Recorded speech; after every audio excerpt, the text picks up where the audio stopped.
Come on, come on, come on, come on.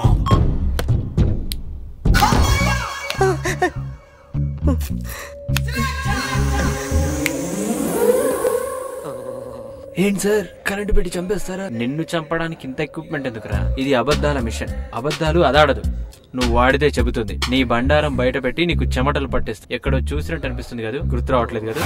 నన్ను కలవాలంటే నీ కర్మ కాలిపోయి సగం జీవితం సంకనాకిపోయి పొజిషన్ క్రిటికల్ గా ఉండి చిప్పలో పప్పన్నం తినే రోజు వచ్చి కక్క మింగలేని పరిస్థితి కేసులో ఇరుక్కుపోయి బెగ్గర్ లైఫే బెటరా అని అనిపించే రోజున తప్ప నన్ను నువ్వు కలవలేదు. అడిగిన దానికి కరెక్ట్ సమాధానం చెప్పు, లేదా చెప్పు తెగుద్ది. ఏదో లేచింది సార్. ఏది లేచినా నీ మీద లాఠీ లేపొద్దని కోర్టు కండిషన్స్ ఉన్నాయి. లేకుంటే ఈ పాటికే మా వాళ్ళు కుళ్ళ పొడిచి కారం పూసేవాళ్ళు. What's your name? గాలి. బతికిపోయావరా, లేకుంటే ఒళ్ళు హూనమయ్యేది. ఇంతకీ నీ సంపాదన ఎంత? జస్ట్ 25 లక్షలు సార్. మిషన్ అరుస్తుంది అక్కడ. అసలు సంపాదన, ఐ మీన్ అక్రమ సంపాదన ఎంత? 40,000 కోట్లు ఉంటుంది సార్. మరి అబద్ధం ఎందుకు చెప్పావు? అలవాటు అయిపోయింది సార్. అబద్ధం చెప్పడం అలవాట? అప్పుడప్పుడు సంపాదన విషయంలో అబద్ధం చెప్తాను సార్. బంగారు మంచాలు కంచాల గురించి బయటకు తెలియదు కదా అని సంపాదన విషయంలో అబద్ధాలు ఆడుతుంటాను. ఇంతకీ నువ్వు దొంగవా దోపిడీదారుడువా? అప్పుడప్పుడు దొంగని సార్.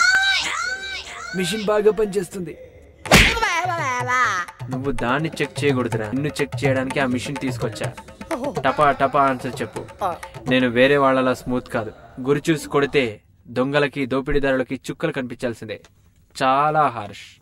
నీకు టోటల్ గా ముడింది. మాడు పగలగొట్టుకోకుండా ఆన్సర్ ఇవ్వు. కాదు సార్, నాకు బోర్డంత పొలిటికల్ ఫ్యూచర్ ఉంది. అక్రమ సంపాదనతో బీజేపీని అధికారంలోకి తీసుకొచ్చా. నాకు సీఎం అయ్యే ఛాన్స్ ఉంది. ఇంకా అక్రమంగా సంపాదించాలనే టార్గెట్ పెట్టుకున్నావా? ఎంత మందితో సంబంధాలున్నాయి? 3 ముగ్గురితోనా?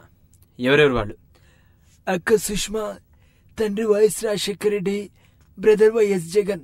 అధికారులకు లంచాలు ఎప్పుడైనా ఇచ్చావా? లేదు. ఇచ్చాను సార్. ఇవ్వకపోతే కోట్ల రూపాయల ఖనిజం దోచుకోలేం కదా అని. అయితే నువ్వు దొంగ అన్నమాట? కాదండి, దొంగనే సార్. కానీ జగన్ అంత పెద్ద దొంగని కాదు. మిషన్ తిడుతున్నావేంట్రా? ఓఎంసీ గనుల దోపిడంతా నీదేనని నా అనుమానంగా ఉంది. నా ఒక్కడి మీదనే అనుమానం అవసరం లేదు సార్. జగన్ కి కూడా వాటాలు ఇచ్చా. జగన్ ఆస్తులు ఎక్కడెక్కడున్నాయి? తెలుసు సార్. అసలు వాడు కెలకడం వల్లే సిబిఐ నా మీద వరకు వచ్చింది. నాకు చిప్పలో పప్పన్నం తినిపించే గతి పట్టింది. కటిక నేలపై పడుకునేలా చేసిన నేనెందుకు వదలాలి సార్? ఖచ్చితంగా వాడి లొసుకులు చెప్తా. వాడి అంతు తేలే వరకు జైల్లో ఒక్కరిని కూడా కలవను. చివరిగా ఒక ప్రశ్న అడగండి సార్. నీకెవరినైనా చంపాలనుందా? లేదు సార్. పర్లేదు, నిజం చెప్పు, నేనేమనుకోను. నీలో కసి ఎంతుందో తెలుసు? లేదు సార్. ఉంది సార్. ఎవరిని? వైఎస్ జగన్ ని.